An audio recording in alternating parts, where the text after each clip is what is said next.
Good morning. It is. It's too early. It's 7:40 in the morning, and we've already got drama to start the day. Isn't that amazing? The gaming community, early into the hours of today, the 25th of July, has seemingly come to an understanding.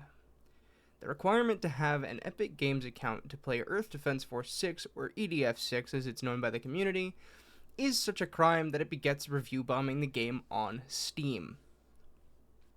Given the recent drama with the Helldivers 2 developers and publishers locking out a significant portion of their player base via the PlayStation Network account, or PSN debacle, I cannot particularly say that I am surprised the initial reaction to this would be immediate and unmitigated irritation from the community.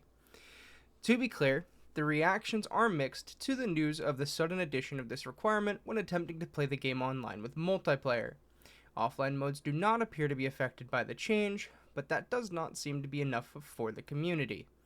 Mixed into the negative reviews, some players are calling the Epic Games Store malware, a reference to the multiple data breaches the company has had in recent times, while others are crying out in frustration that so soon after the former referenced Helldivers 2 incident, the store page and none of the promotional material for the game listed such a requirement until the review bombs began to drop.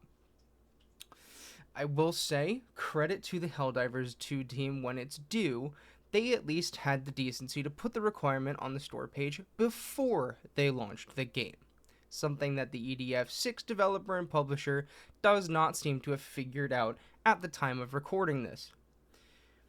This is nothing but a continuation of the downwards trend in game development and publishing practices as we've seen over the last few years, when developers and publishers alike decried the release of games like Baldur's Gate 3 as not industry standard and an untenable standard. They really seem to have stuck to their guns in their determination to simply refuse to give the gaming community what it wants.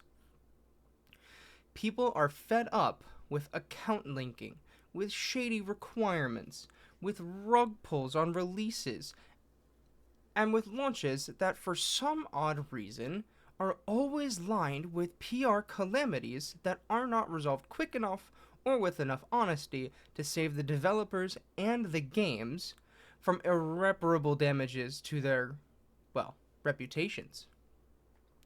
We will see in the hours and days ahead whether or not the controversy currently plaguing, let's say, this game and this developer on Steam and on the Epic Game Store is going to hurt or stifle the game's release to any reasonable degree. But I can say with confidence that I do not foresee the gaming industry learning a single thing from yet another perfectly avoidable misstep. And for Moth's sake, why is the game $60 when it could have been $30 release to double, triple, or quadruple the audience, especially for a relatively small and niche game genre and title? Anyway, we'll see what happens here. I'll keep you up to date.